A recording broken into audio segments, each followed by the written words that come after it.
नमस्कार मित्रांनो, यापूर्वीच्या सेशनमध्ये आपण पर्क्विजिट्स इन्कम टॅक्स या विषयातील पर्क्विजिट्स पहिला चॅप्टर होता आपला इन्कम फ्रॉम सॅलरी, त्याच्यामध्ये पर्क्विजिट्सच्या टॉपिकपर्यंत आपण डिस्कस केलेला आहे. त्यापूर्वी अलाउन्सेस, वेगवेगळ्या प्रकारचे अलाउन्सेस, त्याचं बायफर्केशन, फुल्ली टॅक्सेबल असेल, पार्टली टॅक्सेबल असेल किंवा फुल्ली एक्झम्प्टेड असेल, अशा पद्धतीनं बायफर्केशन करून आपण अलाउन्सेसबद्दल पण त्या ठिकाणी डिस्कशन केलेलं आहे. व्यवस्थितरित्या आपण त्या ठिकाणी पाहिलेलं आहे. नेक्स्ट लेक्चरमध्ये आपण पाहिलेलं आहे वेगवेगळे पर्क्विजिट्स जे आपल्यासाठी ॲप्लिकेबल आहेत, ज्यावरती क्वेश्चन खूप महत्त्वाचे आणि जे 2-2 मिनिटासाठी किंवा 2 मार्कासाठी किंवा 1 मार्कासाठी विचारले जाऊ शकतात. असं HRA असेल, कन्सेशनल अकोमोडेशन असेल, फर्निश्ड अनफर्निश्ड अकोमोडेशन प्रोव्हाइडेड असेल किंवा त्या व्यतिरिक्त काही पर्क्विजिट्स आपण जे पाहिलेले आहे, बऱ्याच गोष्टींमध्ये बऱ्याच वेगवेगळ्या एक्झाम्पल म्हणजे उदाहरणासह आपण लास्ट लेक्चरमध्ये पर्क्विजिट्स पाहिलेले आहे. त्याच पर्क्विजिट्समधला एक महत्त्वाचा पॉईंट जो शेवटच्या लेक्चरमध्ये आपण स्टार्ट करून म्हणजे तिथं थांबलो होतो, आता त्याला आपण कंटिन्यू करू. ठीक आहे, तो आहे motor car. So there is a facility which is provided by employer to employee to reduce its actual exertion in day-to-day routine performance, and that exertion or that power, that energy which he might be exert in that particular transportation or traveling scenario, so that will be ultimately replaced with the efficient performance. So that's why this facility is most of the times provided by the employer. Okay, कौन सी facility है अभी थोड़ा सा देखेंगे. Motor car सबको दिखाई दे रहा है, यहाँ पे मोटार कार लिखा हुआ है. So motor car facility is provided by employer to employee in such a situation whatever savings are there. So what type of saving, अगर आप अपने घर से बिजनेस पॉइंट या अपने ऑर्गेनाइजेशन के पास चलते जा रहे हो या बस से जा रहे हो या फिर ऑटो रिक्शा से या 2 व्हीलर पे जा रहे हो, जो भी facility of mode of transportation what you are going to use.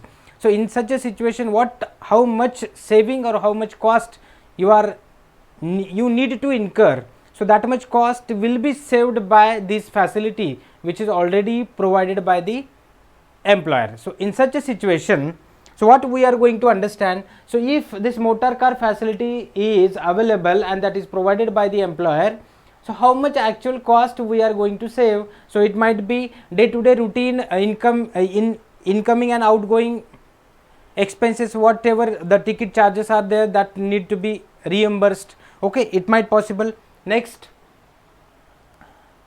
so if you are changing number of vehicles in that particular route, that may reduce the time which you are going to utilize to travel that distance, or it might be the actual energy which you are going to invest in that particular process. So in whole situation, how much total saving, so that the ultimate saved energy will be replaced or reinvested in some other activities, and ultimately you will achieve the actual required or expected performance from that job. Okay, so to correlate that particular incitement in between these two situations, so you are spending some time in the traveling and again the remaining time you are going to utilize in the job place. Okay, so if you are enjoying that traveling, or if you are retaining your energy with yourself for a longer time,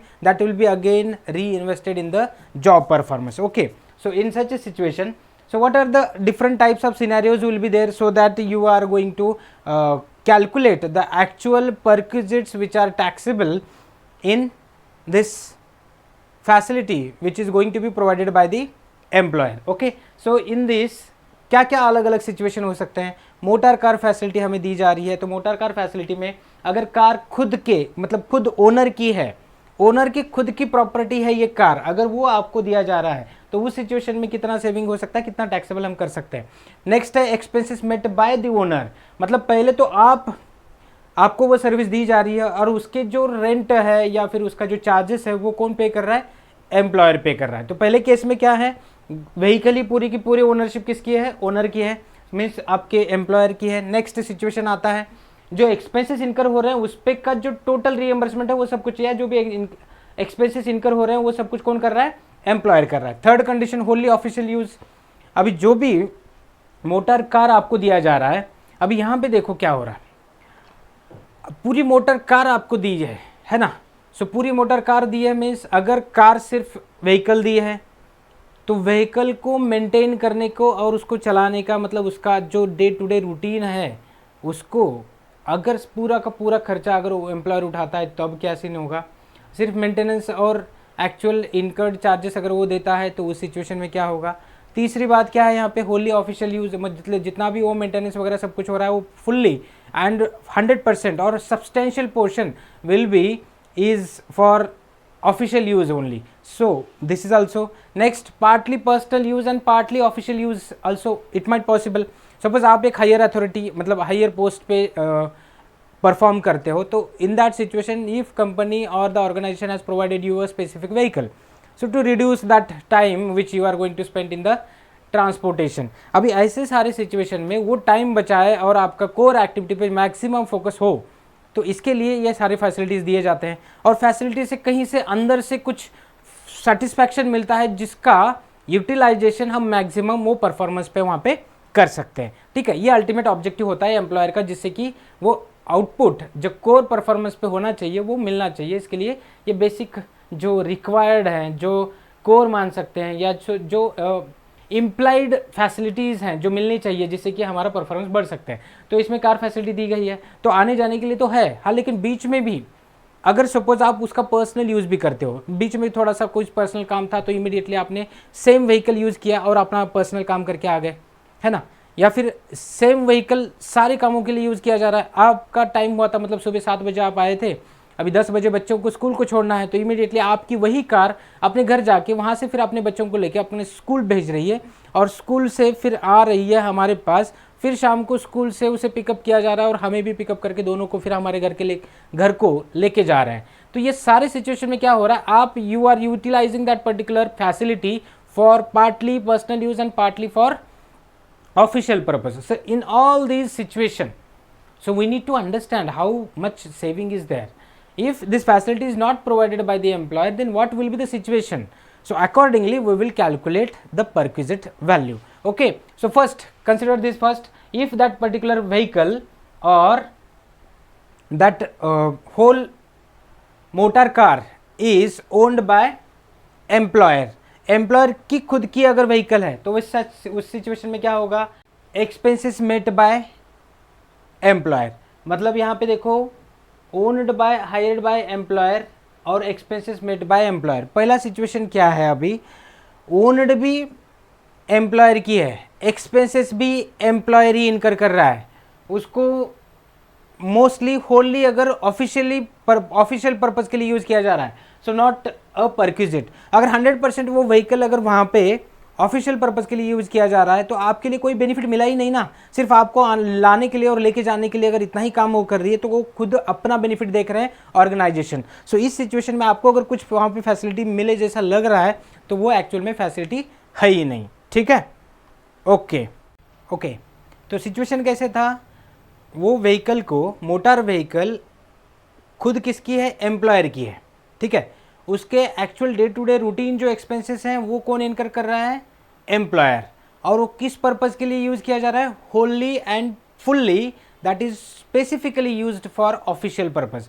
अगर official purpose के लिए अगर ये सब कुछ use हो रहा है तो आपको उसमें से क्या मिला, कुछ नहीं ना। ऐसे ही नॉर्मली तो लेने और छोड़ने के लिए, लाने और ले जाने के लिए तो व्हीकल्स होते ही हैं।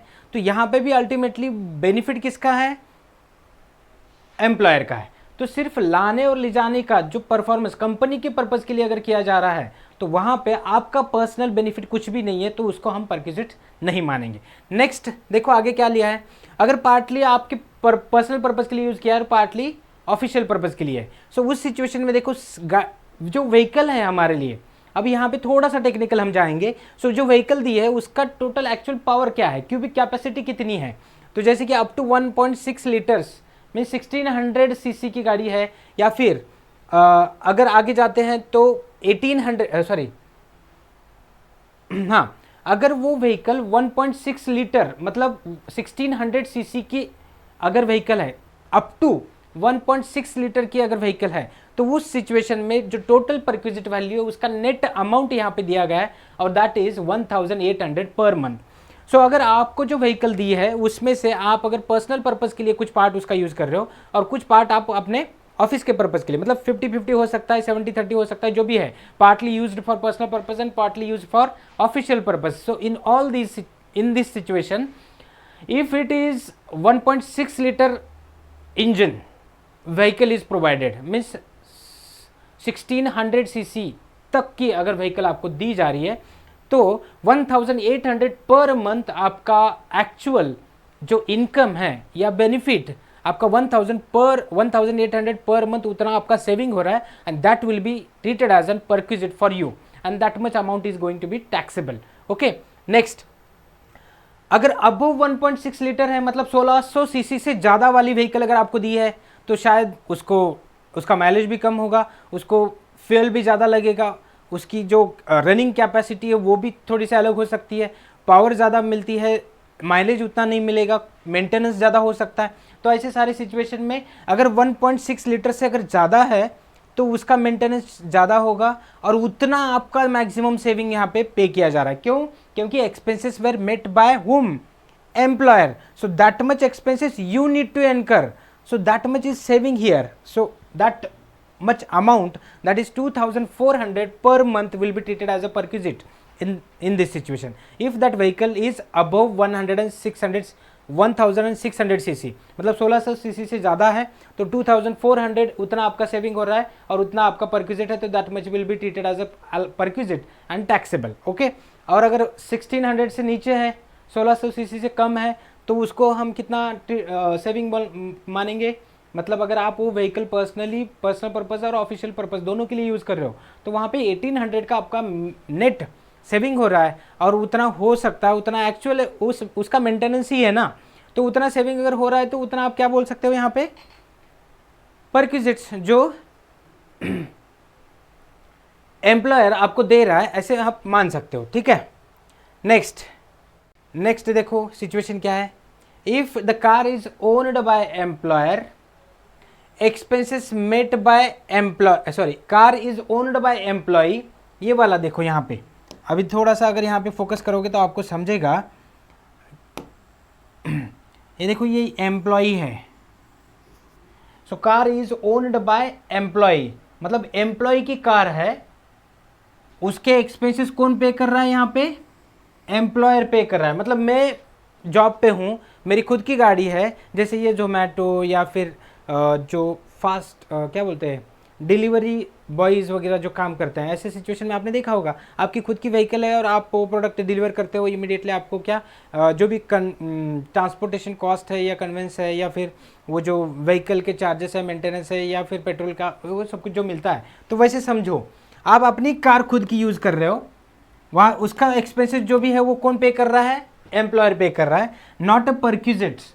अगर ये ऑफिशियल पर्पज़ के लिए यूज़ कर रहे हो तो जितना भी आप यूज़ करोगे ऑफिस के लिए उतना तो रीएम्बर्समेंट हो रहा है एम्प्लॉयर के थ्रू से, तो उसको हम परक्विजिट नहीं मानेंगे। हाँ, लेकिन यही व्हीकल जिसका मेंटेनेंस एम्प्लॉयर पे कर रहा है, अगर वो आप अपने पर्सनल पर्पज़ के लिए यूज़ करते हो तो उस सिचुएशन में क्या होगा, actual amount of expenditure incurred by the employer as reduced by the perquisites value arrived at in one above.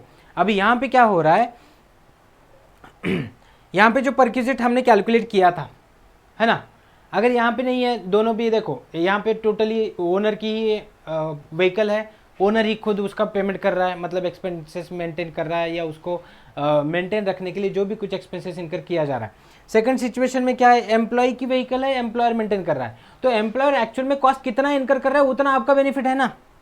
आप अगर पर्सनल पर्पज़ के लिए यूज़ कर रहे हो तो जितना एक्सपेंसेस वहाँ पे एम्प्लॉयर आपको कंट्रीब्यूट करेगा उतना आपका टोटली क्या है, असिस्टेंस है, उतना बेनिफिट मिल रहा है, तो that much will be treated as a saving and that is the perquisite. Okay, the actual value contributed by the employer that will be treated as a perquisite. Next, third point देखो, vehicle employer की है, expenses met कौन कर रहा है, मतलब कौन contribute कर रहा है, एक्सपेंसेस कौन पे कर रहा है, एम्प्लॉय कर रहा है, मतलब व्हीकल किसकी है, एम्प्लॉयर की, मतलब मोटर कार किसकी है, एम्प्लॉयर की, कॉस्ट कौन पे कर रहा है यहाँ पे, इसका मेंटेनेंस हो या इसका फ्यूल का एक्सपेंडिचर कौन इनकर कर रहा है, एम्प्लॉय कर रहा है।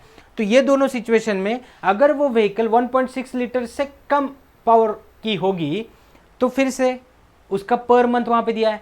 पहले की सिचुएशन कैसे देखो, दोनों सिचुएशन ओनर ही ओन्ड करता था उस मोटर व्हीकल को और एक्सपेंसेस भी ओनर मतलब एम्प्लॉयर पे कर रहा था।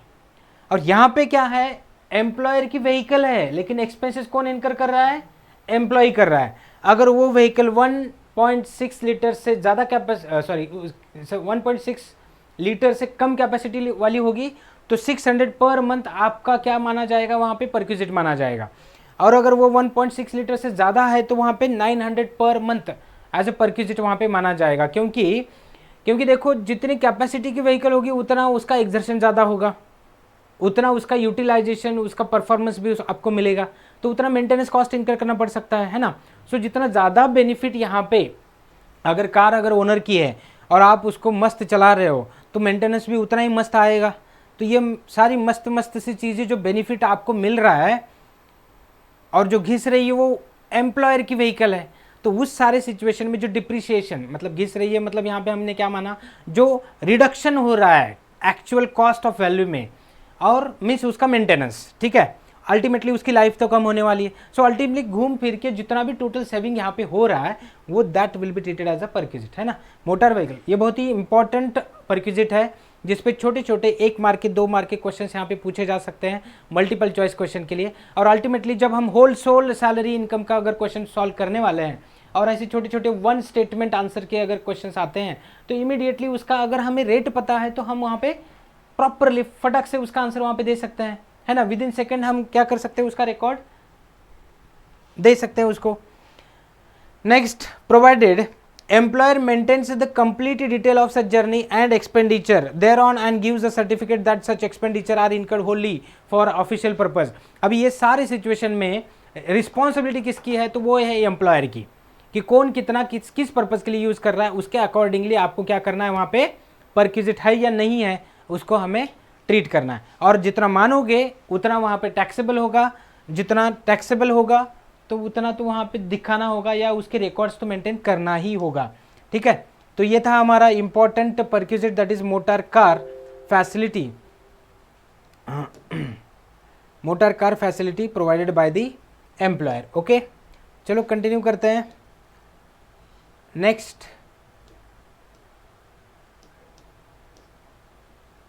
मोटर कार ये वाली परक्विजिट हो गई। Medical facilities provision section 17, provision to section 17 under section 2 the following medical facilities will not amount to a perquisite। अभी ऐसे कुछ एग्जांपल्स हैं यहाँ पे, ऐसे कुछ फैसिलिटीज़ हैं जो परक्विजिट बोल के ट्रीट नहीं किए जाएंगे। अब ये कौन से हैं थोड़ा सा हम देखते हैं। मेडिकल फैसिलिटीज़ दिए जा रहे हैं, कौन से मेडिकल फैसिलिटीज़ है, value of medical treatment in any hospital maintain by the employer. अगर एम्प्लॉयर की खुद की अगर हॉस्पिटल है, मतलब खुद का अगर हॉस्पिटल है और उस हॉस्पिटल में अगर कोई ट्रीटमेंट एम्प्लॉय को दिया जा रहा है तो that will not be treated as a perquisite। Okay, so the value of any medical treatment provided to an employee or a member of the family in his any hospital maintained by the employer। अगर employer का खुद का hospital है या फिर employer उस hospital का maintenance करता है, मतलब दैट इज टोटली ओन्ड और maintained by the employer. In such a situation if that hospital has paid some expenditure or incurred some expenditure on that employee's treatment or his family members treatment, so that will not be treated as an perquisite। ठीक है, so मतलब employer का खुद का hospital है या वो खुद मेंटेन कर रहा है, वो सारी सिचुएशन में एम्प्लॉय के कोई भी एक्सपेंडिचर उसके खुद के या उसके पेरेंट्स के या उसके फैमिली मेम्बर्स के अगर इनकर किए जाते हैं तो that is not treated as an perquisite, याद रखो। नेक्स्ट है reimbursement of expenditure actually incurred on medical treatment. इसको भी हम नहीं मानेंगे। क्यों नहीं मानेंगे, क्योंकि देखो हॉस्पिटल मेंटेन कौन कर रहा है, एम्प्लॉयर कर रहा है। वहाँ पे अगर कुछ एम्प्लॉय अपना एक्सपेंडिचर इनकर करता है और बाद में उसको रीएम्बर्समेंट मिलता है तो वो that will not be treated as an perquisites। Next, any sum paid by the employer in respect of any expenditure actually incurred by the employee on his medical treatment or treatment in any member of his family, that will not be treated। But in any hospital maintained by the government, local authority, any other hospital approved by the government of for the purpose of medical treatment of its employees। अभी ऐसे भी हो सकता है काफ़ी सारे employer जो होते हैं उनका तो एक तो काफ़ी अच्छा नाम होता है, उसके हिसाब से गुडविल के हिसाब से उनके टाइप्स भी बहुत सारे इंस्टीट्यूशन के साथ, ऑर्गेनाइजेशन के साथ होते हैं। तो उनको अटैच्ड या उनका एमओयू अगर किसी अदर इंस्टीट्यूशन के साथ हुआ है, जो हॉस्पिटल है, जो अपने एम्प्लॉयज़ को वहाँ पे क्योर करने की कोशिश करते हैं, तो वो सारे सिचुएशन में भी अगर वो कहाँ पे इनकर करते हैं तो वो भी वहाँ पे परक्विजिट्स नहीं माना जाएगा। ठीक है, गवर्नमेंट हॉस्पिटल्स है, सेंट्रल गवर्नमेंट है, स्टेट गवर्नमेंट है, इन दोनों के हॉस्पिटल में अगर कहीं पे भी अगर मेडिकल ट्रीटमेंट होती है और उसका रीएम्बर्समेंट भी मिलता है तो भी उसको परक्विजिट नहीं माना जाएगा। Premium paid to effect and insurance on health of the employ. अभी देखो क्या होता है, कंपनी में एम्प्लॉयज बहुत इंपॉर्टेंट है, so the human resource is very important source as well as the factor of the production as well as the organisation, है ना। Without human resource that is nothing will be possible in the organisation. अभी ये सारे situation में हो क्या रहा है, अगर ह्यूमन रिसोर्स को प्रॉपरली मेंटेन करना है तो उनका ख्याल तो हमें रखना चाहिए। तो इसी रीज़न की वजह से काफ़ी सारे ऑर्गेनाइजेशन क्या करते हैं, अपने एम्प्लॉयज़, मोस्टली जो इंपॉर्टेंट एम्प्लॉयज़ हैं जिनके बलबूते पे ये ऑर्गेनाइजेशन चल रही है, वैसे एम्प्लॉयज़ का क्या करते हैं, इंश्योरेंस पॉलिसी निकालते हैं उनकी हेल्थ के लिए, है ना। सो ये उनका जो हेल्थ इंश्योरेंस वहाँ पे निकाला गया है, मेडिकल इंश्योरेंस बोल सकते हैं, लाइफ इंश्योरेंस बोल सकते हैं, की पर्सोनल इंश्योरेंस भी बोल सकते हैं। आपने शायद सुना होगा कि मैनेजरल पर्सोनल जो होते हैं उनका की इंश्योरेंस पॉलिसी कहा जाता है उसको। तो ऐसे सारे सिचुएशन में जो वो इंश्योरेंस पॉलिसी ली जा रही है उसका प्रीमियम कौन भर रहा है, एम्प्लॉयर, तो वो भी वहाँ पे परक्विजिट नहीं ट्रीट किया जाएगा। ठीक है, next, premium paid to effect of insurance on the health of the employee, वो हो गया reimbursement of the premium paid to effect and insurance on the health of employee और his family members. So same situation है, पहले के case में क्या हो रहा था, डायरेक्टली एम्प्लॉयर अपने एम्प्लॉय के इंश्योरेंस पॉलिसी का प्रीमियम पे कर रहे थे। दूसरे केस में एम्प्लॉय खुद अपना प्रीमियम पे कर रहा है लेकिन उसको बाद में रीएम्बर्समेंट मिल रहा है एम्प्लॉयर के थ्रू से, so that is also not treated as an perquisites. Okay, next, medical expenditure जो हम इनकर कर रहे हैं उसको ही हम यहाँ पे कंटिन्यू कर रहे हैं। Amount paid towards expenditure incurred outside India on medical treatment. अब ये वाला सिचुएशन कहता है, इसके पहले कैसे था कि वो सब कुछ हम इन हाउस कर रहे थे, इनलैंड कर रहे थे, ठीक है, डोमेस्टिक लेवल पे। अभी अगर आउटसाइड, शायद वो, हाँ, अगर वो आउटसाइड इंडिया अगर कोई ट्रीटमेंट ले रहा है फॉरेन कंट्रीज में, तो वहाँ पे क्या होगा, अभी अकेला बंदा अगर बीमार है तो वो वहाँ तक नहीं जा पाएगा, तो उसके साथ कोई अटेंडेंट भी होना चाहिए। तो ये सबको कवर करके कुछ यहाँ पे एक्सप्लेनेशन दिया है। Any expenditure incurred by an employer और any sum paid by an employer on any expenditure actually incurred by the employee on the following medical treatment, जितना मेडिकल एक्सपेंडिचर वहाँ पे दूसरे देश में कोई भी कंट्री में अगर आप इनकर कर रहे हो तो उतना पूरा medical treatment of the employee और any member of the family such employee outside India, अगर वो आउटसाइड इंडिया जाके अगर वहाँ पे इनकर कर रहा है कुछ एक्सपेंडिचर, वो वहाँ पे मेडिकल ट्रीटमेंट का एक्चुअल जो अमाउंट अगर रीएम्बर्स हो रहा है या वो उतना पे किया जा रहा है by employer, so that will not be treated as a perquisite. ऐसे है ट्रैवल एंड स्टे अब्रॉड। अभी देखो ट्रीटमेंट लेने जा रहे हो तो इमीडिएटली जाके ट्रीटमेंट लिया और आया, ऐसे तो नहीं होगा।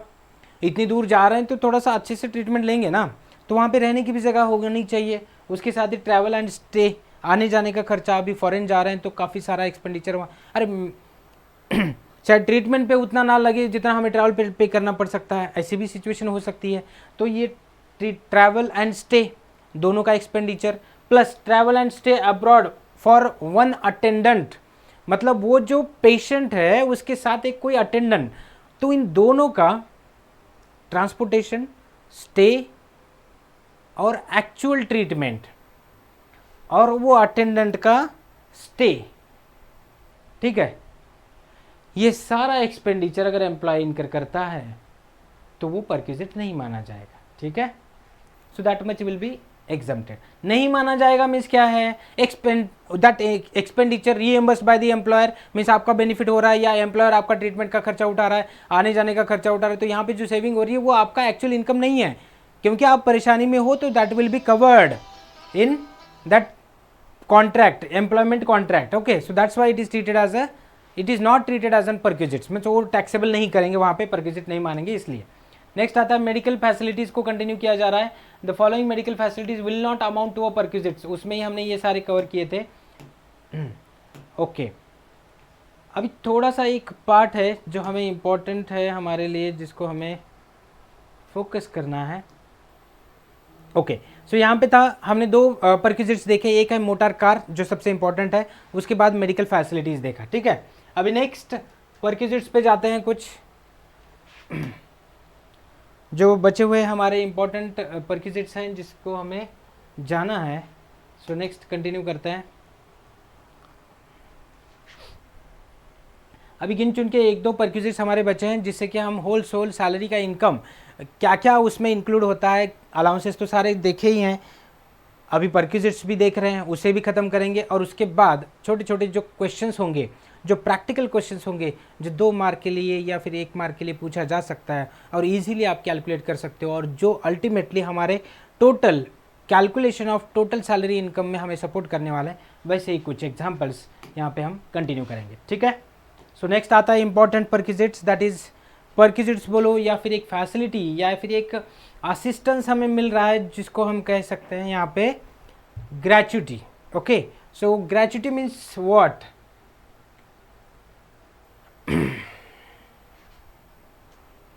अभी देखो, ग्रेच्युटी हर एक एम्प्लॉय को जैसे ही उसकी सैलरी मिलती है तो सैलरी में से कुछ अगर पोर्शन वहाँ पे रिटेन किया जा रहा है, so that may be utilise for paying his pension, paying the provident fund at after the retirement, और इट माइट पॉसिबल दैट आपने या उस एम्प्लॉय ने बहुत अच्छे से परफॉर्म किया है तो ऑर्गेनाइजेशन खुद उस कंट्रीब्यूशन को रिकॉग्नाइज करके अगर कुछ गिफ्ट के तौर पे, फाइनेंशियल सपोर्ट के तौर पे आफ्टर रिटायरमेंट अगर कुछ मॉनेटरी गिफ्ट दिया जाता है तो उसको कहा जाता है ग्रेच्युटी। ओके, सो यहाँ पे क्या होता है, देखो अभी सेक्शन 10 के अंडर, अभी सेक्शन 10 ही ऐसा है जिसमें हमने काफ़ी सारे अलाउंसेस देखे हैं, अलाउंसेस, हाँ, परक्विजिट्स ने अलाउंसेस ऐसे देखे हैं जो पार्टली टैक्सेबल हैं, पार्टली नॉन टैक्सेबल हैं, तो हमें उसका कैलकुलेशन करना पड़ेगा, तब जाके हम वहाँ पे पहुँच सकते हैं कि कितना टैक्सेबल है कितना नहीं है।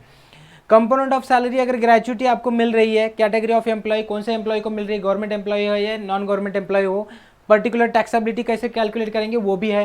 जैसे कि देखो, central government employ, member of civil services, local authority employees, मतलब सारे सेंट्रल गवर्नमेंट के एम्प्लॉयज़ को फुल्ली एग्जम्प्ट है अंडर सेक्शन 10 में, 10 के अंडर हमें यहाँ पे फुल्ली एग्जम्प्ट करना है। अगर वही अदर एम्प्लॉय है except this central employees, central government employees, so list of the following will be exempt. List means minimum of the following, मतलब इन नीचे वाले 3 आइटम में से सबसे जो छोटा वाला आइटम है that will be exempted, and बचा हुआ सब कुछ क्या होगा, टैक्सेबल होगा। Okay, so in that first gratuity actually received, अभी आफ्टर रिटायरमेंट, अभी देखो कैसे है, 10 साल की सर्विस करने के बाद या फिर 15-20 साल या 30 साल की सर्विस करने के बाद अगर मैं रिटायर हो रहा हूँ, तो रिटायर होते समय अगर मेरे ऑर्गेनाइजेशन ने मुझे एक मस्त सा फाइनेंशियल पैकेज गिफ्ट के तौर पे अगर दिया है, तो वो जो एक्चुअल ग्रेच्युटी मुझे मिल रही है, जो गिफ्ट मिल रहा है, फाइनेंशियल जो मॉनेटरी कंसिडरेशन मिल रहा है, सो वो कितना है वो देखेंगे। In case of employ covered by the payment of gratuity act 1972, अब ये क्या होता है, ग्रेच्युटी अगर वो उनके ऑफर लेटर में इन्वॉल्व है तो नॉर्मली मिलता है, या फिर recognition of your contribution done by the employ, if it is recognise by the employer then and then only it is possible. तो ये भी तो सिचुएशन है। तो यहाँ पे देखो, इन केस ऑफ वो अगर ग्रेच्युटी एक्ट के अंडर अगर आता है तो बहुत अच्छी बात है। सो उसमें सेकंड ऑप्शन क्या है, 15 डिवाइडेड बाय 26। अब ये कैसा सिचुएशन है, देखो 15 डेज हैं ये और 26 डेज है, दोनों भी डेज ही हैं, ठीक है। Multiplied by last drawn salary multiplied by number of completed years, ये आपको दिख रहा है शायद, थोड़ा सा मैं इसको बड़ा करता हूँ, इस पर फोकस करेंगे, थोड़ा सा अच्छे से समझना चाहिए क्योंकि आपको अल्टीमेटली इसको कैलकुलेट करना ही करना है, ठीक है। सो अगर आपको डायरेक्टली एक ही क्वेश्चन आया है ग्रेच्युटी कैलकुलेट करना है, तो एक्चुअल ग्रेच्युटी रिसीव्ड, पहला तो स्ट्रेट फॉरवर्ड दिया है अमाउंट, तो उसे हम कंसिडर करेंगे। नेक्स्ट देखो क्या आने वाला है, नेक्स्ट है 15 डेज। अभी देखो ग्रेच्युटी मिल रही है मतलब free of cost, after retirement आपको कुछ मिल रहा है कंसिडरेशन, तो उसका कैलकुलेशन करने के लिए हम एक महीने में अगर 4 संडेज अगर छोड़ते हैं तो 30 डेज में से अगर 4 संडे निकालते हैं तो 26 डेज बचते हैं। तो ऐसे माना जाता है, it is an assumption, the normal assumption that 26 days are working days, है ना। तो ये 26 डेज के वर्किंग डेज में से अगर 15 डेज का सैलरी अगर हम उसको पे कर रहे हैं तो इसके बाइफिकेशन के तौर पे 50% हम सैलरी उसको दे रहे हैं after retirement. So like wise you can treat, है ना। सो 15 divided by 26 multiplied by last drawn salary, मतलब इमीडिएटली पीछे जो पिछले लास्ट जो आपकी सैलरी थी रिटायरमेंट होने के पहले थी या जो भी थी, तो वो लास्ट ड्रॉन सैलरी कितनी है उसको मल्टीप्लाई करेंगे, multiplied by number of year completed years और part in excess of 6 month. अभी नंबर ऑफ ईयर कंप्लीटेड, ये आफ्टर रिटायरमेंट ग्रेच्युटी मिलती है, ये एक ध्यान में रखना। Gratuity will be received after retirement only. So after retirement में सपोज हमने 30 ईयर्स की सर्विस की है, एम्प्लॉय ने 30 ईयर्स कंप्लीट किए हैं, 30 ईयर्स एंड 7 मंथ्स कंप्लीट किए हैं, तो मोर देन 6 मंथ्स है तो उसको एक ईयर माना जाएगा। तो 30 ईयर्स प्लस 7 मंथ्स, मतलब ये टोटल मिला के कितना हुआ 31 ईयर्स। अगर 30 ईयर्स एंड 5 मंथ होता तो 6 मंथ से कम है वो लास्ट वाला, तो उसको हम नीचे लेके आएंगे, राउंडेड टूवर्ड्स द 1 ईयर, ऐसे करना है हमें। तो वो होगा हमारा 30.5 मंथ्स है ना, 6 महीने से कम है, तो उसको हम डायरेक्टली स्ट्रेट फॉरवर्ड 30 ईयर्स मानेंगे। तो लाइक वाइज अगर सपोज यहाँ पे 15 डेज है divided by 26 multiplied by last drawn salary, अगर 30,000 की सैलरी है तो उसे ले लेंगे multiplied by number of completed years, कितने साल कंप्लीट किया है 30 ईयर्स, तो 30 ईयर्स लिखा, तो उससे आने वाला जो भी इनकम होगा, मतलब जो भी अमाउंट होगी, so that will be maintained here. So पहले एक्चुअल ग्रेच्युटी, उसके बाद ये वाला कैलकुलेशन। तीसरा है straightforward maximum 20 lakh. Suppose actual gratuity मिली 5 लाख रुपए, ऐसे मानते हैं, एग्जाम्पल के तौर पे हम यहाँ पे लेते हैं। अभी इसी को अलग से कुछ एग्जाम्पल देखने की ज़रूरत नहीं है, हम यहाँ पे स्ट्रेट फॉरवर्ड कैलकुलेट करने की कोशिश कर सकते हैं, ठीक है। अभी देखो यहाँ पे एक्चुअल है 5 लाख रुपीज़, अगर हमें मिला है actual gratuity received 5 lakh rupees. उसके बाद अभी इस सिचुएशन में अगर जाना है तो हमारा कैसे होगा, 15 डिवाइडेड बाय 26 मल्टीप्लाइड बाय, है ना। अभी यहाँ पे क्या दिया, लास्ट ड्रॉन सैलरी, ऐसे मानते हैं कि लास्ट ड्रॉन सैलरी मेरी 30,000 थी और मुझे ग्रेच्युटी के तौर पे 5 लाख रुपए मिले हैं, ठीक है। सो 30,000 मेरी लास्ट मंथ की सैलरी है, जो भी लास्ट मैंने विड्रॉ की थी, और मेरे टोटल नंबर ऑफ ईयर्स कितने हैं 30 ईयर्स। अभी ये सेकंड वाला जो आंसर रहेगा ना हमारा, इसको सॉल्व करने के बाद आने वाला है। पहला जो पॉइंट है वो आ रहा है हमारा 5 लाख, दूसरा जो है वो कितना आ रहा है, ये वाला इक्वेशन हम सॉल्व करने के बाद, और तीसरा है मैक्सिमम 20 लाख, है ना। यहाँ पे स्ट्रेट फॉरवर्ड अमाउंट दिया है। सो इन तीनों में से whichever is least that much amount will be exempt. So इन तीनों में से जो मिनिमम होगा उतना आपको एग्जम्प्ट है, उससे ज़्यादा जो भी है। अभी देखो, अगर इन तीनों में से मिनिमम 5 लाख है तो आपको मिल भी तो 5 ही लाख रहा है ना, तो कुछ बचा ही नहीं, तो 100% एग्जम्प्ट हुआ। अगर सपोज आपको 20 लाख रुपए मिल रहे हैं और सबसे मिनिमम कितना है 5 लाख, ऐसे मानते हैं क्योंकि ये सेकंड वाला हमने कैलकुलेट किया ही नहीं ना, तो 5 लाख अगर मिनिमम है तो 5 लाख ही एग्जम्प्टेड है, और आपको मिला सपोज 20 लाख, तो ऊपर के 15 लाख आपका अलाउंसेस बोल के वो पार्टली टैक्सेबल में आ जाएगा। पार्टली टैक्सेबल मीन्स 5 लाख रुपए एग्जम्प्टेड और बचा हुआ 15 लाख आपका टैक्सेबल होगा।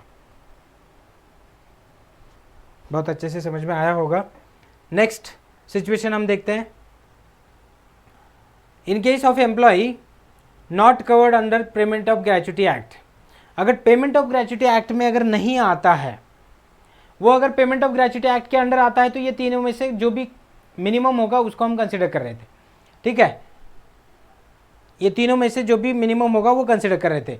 इफ देखो यहाँ पे क्या हो रहा था, पहला तो एक्चुअल ग्रेच्युटी रिसीव्ड तो सबके लिए रहेगा ही रहेगा। अगर वो ग्रेच्युटी एक्ट के अंडर आता है तो यहाँ पे 15 divided by 26 multiplied by last drawn salary multiplied by what, number of year completed, है ना। और partly if it exceeds 6 then it will be treated as an 1 year, if it is below the 6 months then that will not be treated as an 1 year, है ना। So like wise, सो यहाँ पे ये वाला rule था, और maximum कितना था 20 लाख। अभी नेक्स्ट सिचुएशन में देखो, अगर वो पहला, यहाँ पे देखो सेकंड एंड थर्ड पॉइंट है, अगर आपको दिख रहा है तो, मतलब पहला वाला point actual gratuity received as it is हमने रखा है। नेक्स्ट वाला पॉइंट क्या है, देखो, in case of employees not covered by, अगर वो ग्रेच्युटी एक्ट के अंडर अगर कवर नहीं होता है तो वो सिचुएशन में क्या होगा, हमने यहाँ पे जो 15 डिवाइडेड बाय 26 लिया था ना, उसको सीधा सीधा half of the last years, हाँ half, 1/2 means half multiplied by average salary of last 10 months, मतलब पिछले 10 महीनों की एवरेज सैलरी जो है ना उसका half, multiplied by number of year completed and fraction to be ignored, मतलब फ्रैक्शन को लेना ही नहीं है, कंप्लीटेड ईयर्स यहाँ पे लेना है। तो यहाँ पे क्या होगा, हमने यहाँ पे जैसे 15 divided by 26 multiplied by last down salary थी हमारी 30,000 फुल फ्लेज ली थी, लेकिन यहाँ पे ऐसे नहीं करेंगे। यहाँ पे भी पिछले 10 सालों का टोटल सैलरी लेंगे, मतलब सपोज 10 महीने की सैलरी 30,000 ही लास्ट 10 महीने की सैलरी थी, ऐसे मानते हैं। सो 30,000 अगर 10 महीने की है तो सपोज 3 लाख रुपीज़ है, 3 लाख डिवाइडेड बाय 10, 30,000, उसका half 15,000, 15,000 multiplied by number of year completed. So 15,000 multiplied by, अगर 30 ईयर्स है तो 15 साल की आपकी फुल फ्लेज अमाउंट होगी, सो वो आएगी। और मैक्सिमम फिर से यहाँ पे 20 लाख है। सो सिर्फ ये सेंटर वाला जो सेकंड पॉइंट है वो चेंज होगा। अगर वो ग्रेच्युटी एक्ट में आता है तो 15 डिवाइडेड बाय 26 लेंगे और लास्ट डाउन सैलरी।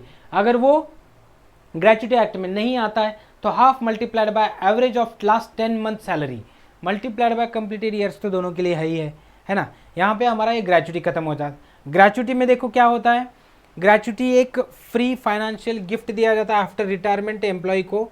तो ये सिचुएशन में क्या हो रहा है, कैटेगरी के हिसाब से अगर गवर्नमेंट एम्प्लॉय है सेंट्रल गवर्नमेंट का तो 100% एग्जम्प्ट है, अदर एम्प्लॉय है तो उसके लिए ग्रेच्युटी एक्ट में अगर आता है तो 15 divided by 26 multiplied by last down salary multiplied bye completed years. अगर ये नहीं है तो नेक्स्ट ग्रेच्युटी एक्ट में नहीं आता है तो क्या करेंगे, half multiplied by average of last 10 month salary multiplied bye completed year of service, है ना, वो कवर कर लेंगे। इनमें से जो भी मिनिमम होगा उतना एग्जम्प्ट है, बचा हुआ फुल्ली टैक्सेबल। ठीक है, सो नेक्स्ट पॉइंट में जाते हैं, पेंशन। ये भी हमारा इंपॉर्टेंट अलाउंस है जो section 10 under section 10 sub section 10A के अंडर आता है, पार्टली टैक्सेबल अलाउंस है। तो उसमें देखो पेंशन, अभी ये आफ्टर रिटायरमेंट अगर मिलने वाली है तो पार्टली टैक्सेबल इनकम हम यहाँ पे बोल सकते हैं। ठीक है, सो पेंशन आफ्टर रिटायरमेंट आपका इनकम यहाँ पे हो रहा है, तो उस सिचुएशन में देखो कैसे हो रहा है, commuted pension and uncommuted pension. अभी ये दो वर्ड्स यहाँ पे इंपॉर्टेंट है हमारे लिए। Commuted means accumulated collectively, uncommuted means distributed in the months, in the segments, okay, in different types of segments. मतलब आपको सपोज पेंशन के तौर पे 10 लाख रुपए मिलने वाले हैं। कम्यूटेड पेंशन मीन्स आप 5-5 साल के एक बार आप ले रहे हो 5-5 लाख 5-5 लाख ऐसे। अनकम्यूटेड में क्या होगा, पर मंथ आप उसको सेगमेंट में बाइफर्केशन किया है और अनकम्यूटेड वे से आप क्या कर रहे हो, पेंशन ले रहे हो। ठीक है, आफ्टर रिटायरमेंट पर मंथ आपको पेंशन मिल रही है, ये अलग है। आफ्टर रिटायरमेंट आप lump sum at a time withdraw कर रहे हो, वो अलग है। ठीक है, सो उसको कहेंगे अगर लमसम मिल रहा है कलेक्टिवली मिल रहा है तो अनकम्यूटेड में आता है और कम्यूटेड में कलेक्टिवली आता है। अनकम्यूटेड पेंशन गवर्नमेंट और नॉन गवर्नमेंट एम्प्लॉय तो फुल्ली टैक्सेबल है। ठीक है, कम्यूटेड पेंशन में employ of the central government, local authority, statutory corporation, members of civil services, all India services, defence services, ये सारे जो government, state government, central government के एम्प्लॉयज़ हैं fully exempt under section 10(10)A। मतलब government employ है तो 100% यहाँ पे एग्जाम्प्ट हो रहा है। और यहाँ पे जो गवर्नमेंट है नॉन गवर्नमेंट एम्प्लॉय दोनों के लिए फुल्ली टैक्सेबल है अगर वो अनकम्यूटेड है तो। कम्यूटेड है तो गवर्नमेंट एम्प्लॉय के लिए फुल्ली एग्जाम्प्ट। और अदर एम्प्लॉय के लिए क्या है, अगर अनकम्यूटेड है मतलब लमसम मिल रहा है, if the employ is in receipt of gratuity, important point है देखो, कम्यूटेड पेंशन के तौर पे, इस पे ही हमारे प्रैक्टिकल क्वेश्चन आने वाले हैं आगे। ग्रेच्युटी पे आएगा, पेंशन पे आएगा, इसके पहले हमने देखा था मोटर व्हीकल, उसके ऊपर आ सकता है, उसके पहले हमने गिफ्ट देखा था, उसके पहले हमने चिल्ड्रन एजुकेशन अलाउंस देखा था, उसके पहले हमने शायद HRA पे देखा था। ऐसे काफ़ी सारे छोटे छोटे क्वेश्चन हम यहाँ पे मल्टीपल चॉइस क्वेश्चन के तौर पे, छोटे छोटे कैलकुलेशन के तौर पे हम देखेंगे।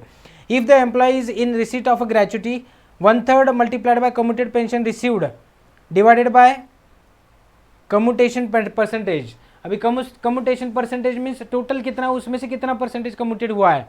ठीक है, multiplied by 100। If the employ is not in receipt of a gratuity, अगर पेंशन भी मिल रही है और उसको वहाँ पे ग्रेच्युटी नहीं मिल रही है, ये वाला सिचुएशन कैसे था, if the employ is in receipt of a gratuity, मतलब देखो उसको पेंशन भी मिल रही है और ग्रेच्युटी भी मिल रही है।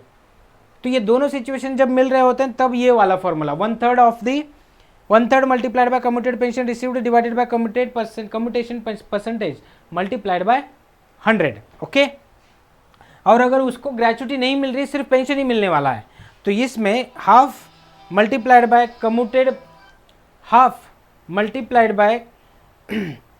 Commuted pension received divided by commutation percentage multiplied by 100। So ultimately हमें क्या करना है, उसको ग्रेचुटी मिल रही है नहीं मिल रही है, इन दोनों पे फोकस करना है। ठीक है, if he is receiving gratuity in such a situation we need to apply different formula 1/3 multiplied by commuted pension received divided by commutation percentage multiplied by 100। ये वाला अलग से, अगर if he is receiving gratuity, if he is not receiving gratuity in such a situation, half of the commuted pension multiplied by commutation percentage multiplied by 100, that will be your pension, sorry हाँ pension ही देख रहे हैं ना हम, ये commuted pension, उसका हम calculation वहाँ पे कर सकते हैं। आगे बढ़ते हैं थोड़ा सा। ये हमारा पेंशन का हुआ, पेंशन कैलकुलेट करना कैसे है। अभी टैक्सेबल है या नहीं टैक्सेबल है आप मुझे बताओ, हमने स्टार्टिंग ही वैसे की है। देखो, government employ, non government employ, non uncommuted है तो फुल्ली टैक्सेबल है, कम्यूटेड है तो उसमें ये कैलकुलेशन है, वो भी अदर एम्प्लॉय के लिए। गवर्नमेंट एम्प्लॉय के लिए तो फुल्ली एग्जम्प्ट है, कुछ बात ही नहीं है उसमें, है ना। तो यहाँ पे क्या है, अनकम्यूटेड है तो फुल्ली टैक्सेबल, सोचना ही नहीं है, टैक्सेबल कर देना है। और अगर कम्यूटेड है तो अदर एम्प्लॉय होनी चाहिए, है ना, मतलब नॉन गवर्नमेंट एम्प्लॉय छोड़ के, उसमें भी ग्रेचुटी रिसीट होता है तो फॉर्मूला अलग, ग्रेचुटी नहीं मिलती है तो फॉर्मूला अलग। नेक्स्ट है लीव सैलरी। मैक्सिमम या फिर 99% एम्प्लॉयमेंट में ऐसे होते हैं कि कुछ डेज एक वैलिड लीव, पेड लीव बोल के वहाँ पे रखे जाते हैं। तो जितना भी हमारा होल टर्म है, पूरा टर्म, वो पूरे टर्म में एक कुछ पोर्शन होता है जितना आप, मतलब हर महीने आप 1-2 छुट्टियां ले सकते हो, जिसकी छुट्टियां आप लेने की वजह से आपका पेमेंट रिडक्शन नहीं होगा। तो ये सारी सिचुएशन में लीव सैलरी कहा जाता है उसको, लीव सैलरी। ठीक है, तो आप लीव पे हो और आपको सैलरी मिल रही है, तो क्या ये आपके लिए अलाउंसेस या परक्विजिट के तौर पर ट्रीट किया जाएगा और आपका एक्स्ट्रा इनकम है बोल के हम टैक्सेबल करेंगे क्या? तो उसके लिए ये प्रोविजन है। ठीक है, देखते हैं leave salary section 10 under section 10A। ठीक है, क्या है देखो, एज पर section 10A leave encashment by the government employ at the time of retirement whether on superannuation और otherwise is exempt from tax. अभी गवर्नमेंट एम्प्लॉय है और उस सिचुएशन में अगर उसको रिटायरमेंट और सुपरएन्युएशन की सिचुएशन में अगर उसको क्या मिल रही है, यहाँ पे लीव इनकैशमेंट मिल रही है। मतलब देखो, हर साल आपको 60 दिन का लीव था, आपने लीव लिया ही नहीं, तो मतलब पिछले 30 सालों से आपने लीव नहीं लिया है, तो हर साल के 2-2 महीने आपने एक्स्ट्रा काम किया, ऐसे हुआ ना। तो फिर हर 30 मतलब 2-2 महीने का अगर हम कंटिन्यू करते हैं तो 30 मल्टीप्लाइड बाय 2 60 मंथ्स, मतलब 5 ईयर्स आपने एक्स्ट्रा काम किया, तो 5 ईयर्स की सैलरी आपको मिलनी चाहिए। तो शायद ऐसे सिचुएशन में 5 ईयर्स की एक्स्ट्रा सैलरी अगर वहाँ पे इनकैशमेंट मिल रहा है आपको, लीव इनकैशमेंट कहा जाता है उसको, अगर वो आपको मिल रही है, मतलब आपको लीव तो अलाउड थे लेकिन आपने लिए नहीं है, so that you can encash, है ना, आफ्टर रिटायरमेंट और while retiring. So in that situation if you are encashing that retirement benefit for those days and if it is government employ that is fully exempt. ठीक है, in the hands of non government employ exemption will be at least of the following, least of the following. अभी government employ तो fully exempt है, non government employ है तो क्या रहेगा, period of earned leave standing to the credit in employees account at the time of retirement multiplied by average monthly salary। अब ये क्या कहते हैं, जितना पीरियड आपने लीव नहीं लिया ना उतना, मतलब बचा हुआ मैंने जैसे अभी कैलकुलेट किया था एग्जांपल के तौर पे 5 साल आए थे, मतलब हर साल के 2 महीने 30 साल के कितने हुए, तो हमने पूरा 5 साल कैलकुलेट किया, तो 5 साल multiplied by monthly average monthly salary कितनी है, मतलब 5 साल ये मंथ में ही लेंगे हम, 60 months multiplied by average monthly salary कितनी है उतना कैलकुलेट करेंगे, स्टेट फॉरवर्ड वो एक साइड में लेंगे, वो वाला एक पॉइंट। नेक्स्ट है average monthly salary multiplied by 10 that is 10 months average salary. So सीधा सीधा straightforward 10 months average salary कितना आता है वो भी देखेंगे। सो यहाँ पे जो आपकी लीव बची है मल्टीप्लाइड बाय एवरेज सैलरी, यहाँ पे 10 मंथ्स की एवरेज सैलरी, यहाँ पे maximum amount as specified by the government it is ₹3 lakh, maximum आपको 3 लाख मिल सकते हैं। Leave encashment actually receive at the time of retirement, actual में कितना मिल रहा है। तो ये चारों पॉइंट में से whichever is lower will be there, that will be treated as an exempted amount, and above that if you are receiving something then that will be treated as an taxable amount, है ना। so, अभी यहाँ पे देखो leave credit का मतलब यहाँ पे इन्होंने समझाया है, leave credit to the account of employ at the time of retirement should be restricted to 30 days per year of service if leave in entitlement as per the service rule exceed 30 days per year of actual service। अभी यहाँ पे क्या कहा जाता है कि हर साल 30 दिन की लीव नॉर्मली सर्विस के कॉन्ट्रैक्ट के हिसाब से या गवर्नमेंट नॉर्म्स के हिसाब से होती है, तो उसके हिसाब से आपको मिलनी चाहिए, ठीक है। नेक्स्ट वाला एक है मस्त सा प्रोविडेंट फंड के ऊपर हम देखने वाले हैं। ये वाला हमारा मोस्टली लास्ट वाला एक पार्ट है जिसको हमें स्पेसिफिकली कैलकुलेट करना है। इस पे क्वेश्चंस काफ़ी सारे पूछे जाते हैं, वो मल्टीपल चॉइस क्वेश्चन हो सकते हैं या कैलकुलेशन के तौर पे भी क्वेश्चंस हो सकते हैं। इसमें प्रिंसिपल प्लस इंटरेस्ट दोनों पे हमें फोकस करना होता है, ठीक है।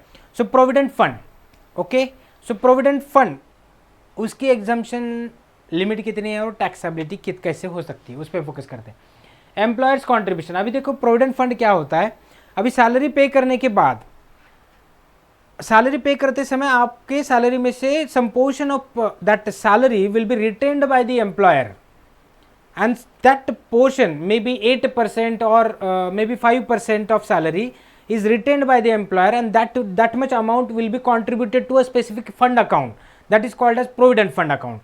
That is the portion of employees whose retained salary will be going to be deposited.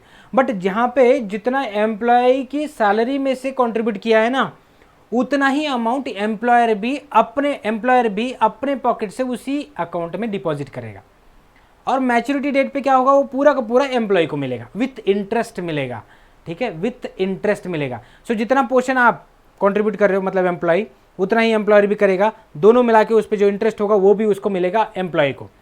अब ये सब कुछ उसके रिटायरमेंट में मिलने वाला है, मतलब हर महीने यहाँ पे डेली बेसिस पे हमारे मंथली बेसिस पे रिटर्न हो रहे हैं, और पूरे रिटायरमेंट बेसिस पे हमें क्या मिल रहा है, रिटायरमेंट के वक्त हमें क्या मिल रहा है, उसका बेनिफिट मिलने वाला है। सो वो प्रिंसिपल अमाउंट जो कंट्रीब्यूटेड है वो भी मिलने वाला है, और उसके ऊपर का जो एक्स्ट्रा रिटर्न ऑन इन्वेस्टमेंट है वो भी हमें मिलने वाला है, जो सालों से आप वहाँ पे रिटेन करके डिपॉजिट कर रहे थे एम्प्लॉयर, तो एम्प्लॉयर का भी कंट्रीब्यूशन था, हमारा भी था, दोनों का मिला के उस पर इंटरेस्ट मिलने वाला है। सो यहाँ पे क्या है सेक्शन, एम्प्लॉयर्स कंट्रीब्यूशन जो कंट्रीब्यूट किया जाता है ना, that should not exceed amount in excess of 12% of salary is taxable. हमारी जो सैलरी है उसका 12% से ज़्यादा अगर एम्प्लॉयर कंट्रीब्यूट करता है तो वो टैक्सेबल रहेगा। मैंने क्या बोला, अगर 8%, नॉर्मली 8%, देखो मेरी अगर सैलरी 10,000 है तो उसका 8%, 10,000 अगर सैलरी है तो उसका 800 रुपये वो क्या होंगे वहाँ पे प्रोविडेंट फंड में जा रहे हैं। मेरे अगर 800 रुपये, मैं एग्जांपल दे रहा हूँ, थोड़ा अच्छे से समझ के ले लो, 10,000 रुपीज़ सैलरी है, उसका 8% अगर हम 800 मान रहे हैं इसे, तो 800 एग्जैक्टली मत जाओ, 800 अगर मान रहे हैं, 800 अगर हम कंट्रीब्यूट कर रहे हैं, हमारे सैलरी में से जा रहा है, एम्प्लॉयर भी क्या करेगा, अपने भी 800 डालेगा, सो दोनों मिला कितना होगा, 1600 वहाँ पे इन्वेस्ट हो गए, अभी उस पर इंटरेस्ट चालू रहेगा, ठीक है। अब यहाँ पे क्या हो रहा है, जो एम्प्लॉयर का कॉन्ट्रीब्यूशन है ना, that should not exceed the total salary is 12%, मतलब हमने 8% कैलकुलेट किया था, वो सैलरी का 12% से ज़्यादा वहाँ पे कंट्रीब्यूट नहीं होना चाहिए, अगर होता है so more than 12% contribution that will be taxable, अगर वो प्रोविडेंट फंड है तो।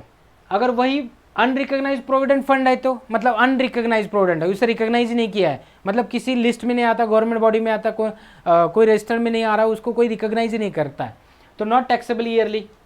स्टैट्यूटरी प्रोविडेंट फंड है तो fully exempt, public provident fund है तो उसे एप्लीकेबल ही नहीं है, नॉट एप्लीकेबल। नेक्स्ट सिचुएशन है employees contribution, employees contribution eligible for deduction under section 80C।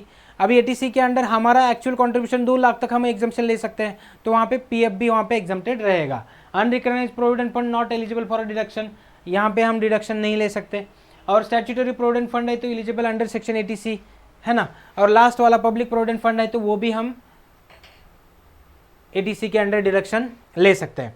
Next है इंटरेस्ट क्रेडिटेड, यहाँ पे कंट्रीब्यूशन था एम्प्लॉय और एम्प्लॉयर का, दोनों को हमने डील किया। फोकस करो, एम्प्लॉयर अगर 12% से ज़्यादा अगर कंट्रीब्यूट करता है तो दैट विल बी टैक्सेबल, ठीक है। अगर उससे कम है तो एग्जम्प्टेड। इंटरेस्ट, अब ये दोनों ने मिला के जो कंट्रीब्यूट किया ना उस पर मिलने वाला interest, if that interest exceeds 9.5% and more, मतलब उस पर जो इंटरेस्ट रिटर्न ऑन इन्वेस्टमेंट मिलने वाला है अगर वो 9.5% से अगर ज़्यादा है, so that will B interest taxable, that interest will be taxable. अगर वो प्रोविडेंट फंड है तो, अनरिकॉग्नाइज्ड प्रोविडेंट फंड है तो नॉट टैक्सेबल, अगर स्टैट्यूटरी है तो फुल्ली एग्जाम्प्ट, पब्लिक है तो भी fully exempt. Amount received on retirement etcetera, अभी रिटायरमेंट बेनिफिट में अगर डायरेक्टली अमाउंट अगर मिलती है, exempt from tax if employ served a continuous period of 5 years और मोर, 5 साल कंटिन्यूसली काम कर रहा है, उससे ज़्यादा काम कर रहा है, तो उस केस में जो भी अमाउंट वहाँ पे मैच्योरिटी पे मिलेगी उसे हमें एग्जाम्प्ट किया जाएगा। अनरिकॉग्नाइज्ड प्रोविडेंट फंड है, एम्प्लॉयज़ कॉन्ट्रीब्यूशन, अभी यहाँ पे देखो employers contribution and interest there on is taxable as a salary employees. Unrecognise है ना, इसकी वजह से उसको रिकॉग्नाइज किया नहीं जा रहा और वो प्रॉफिट इन लिeu ऑफ सैलरी, मतलब एक्स्ट्रा बेनिफिट मिल रहा है, इसके लिए वो टैक्सेबल होगा, मतलब सैलरी छोड़ के और कुछ मिल रहा है, ऐसे उसे एज्यूम करेंगे। स्टैट्यूटरी प्रोविडेंट फंड है तो फुल्ली एग्जाम्प्ट, और पब्लिक प्रोविडेंट फंड है तो वहाँ पे भी फुल्ली एग्जाम्प्ट करेंगे। तो यहाँ पे हमारा प्रोविडेंट फंड का चैप्टर भी क्लोज। हमने नॉर्मल प्रोविडेंट फंड देखा, अनरिकॉग्नाइज प्रोविडेंट फंड देखा, पब्लिक प्रोविडेंट फंड देखा, स्टैट्यूटरी प्रोविडेंट फंड देखा, चारों हो गए। अब एक छोटा सा पार्ट है जो सेक्शन 16 के अंडर डिडक्शन के तौर पे, मतलब सैलरी का कंपटीशन अगर हम कर रहे हैं तो सैलरी में देखो ऊपर से कुछ स्टेप बाय स्टेप हम सैलरी का टोटल कैलकुलेशन करते आते हैं। ग्रॉस सैलरी आती है, ग्रॉस सैलरी में से कुछ डिडक्शंस करने वाले हैं, फिर उसके बाद आते हैं नेट सैलरी। सो वो जो डिडक्शन है ना वो ये है, standard deduction under section 16(1)(a) up to ₹50,000, मतलब जितना भी होगा उसका 50,000 वहाँ पे स्टैंडर्ड डिडक्शन एप्लीकेबल होगा। Entertainment allowance under section 16(2) only for government employees. अभी ये एंटरटेनमेंट, अभी ये जो 16 स्टैंडर्ड डिडक्शन है ना उसके लिए एक इनकम का लिमिट है, तो वो कितना है हम देखेंगे सैलरी के कंपटीशन के तौर पे जब हम देख रहे हैं तब। एंटरटेनमेंट अलाउंस सिर्फ गवर्नमेंट एम्प्लॉयज़ के लिए एप्लीकेबल है, उनको ही वो एग्जम्प्टेड है। Next last, list of the following is allowable as an deduction, ₹5,000 और 1/5 of the basic salary actual entertainment allowance received.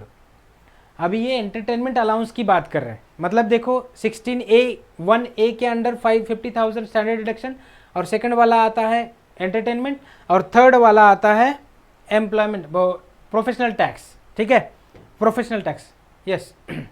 सो ये 3 चीज़ें वहाँ पे डिडक्शन के तौर पे लेंगे और ख़त्म कर देंगे, ठीक है। सो ये डिडक्शन में 3 आएंगे, 1 सेक्शन 16 के अंदर 1 कौन सा है, स्टैंडर्ड डिडक्शन, सेकेंड है एंटरटेनमेंट, थर्ड है प्रोफेशनल टैक्स। ये डिडक्शन याद रखो, फिर अगले लेक्चर में हम क्या करेंगे, सैलरी का एक्चुअल कंपटीशन फॉर्मेट क्या होता है उसे कंटिन्यू करेंगे, ठीक है। सो आज के लिए इतना काफ़ी है। Thank you all of you, see you in the next lecture, okay.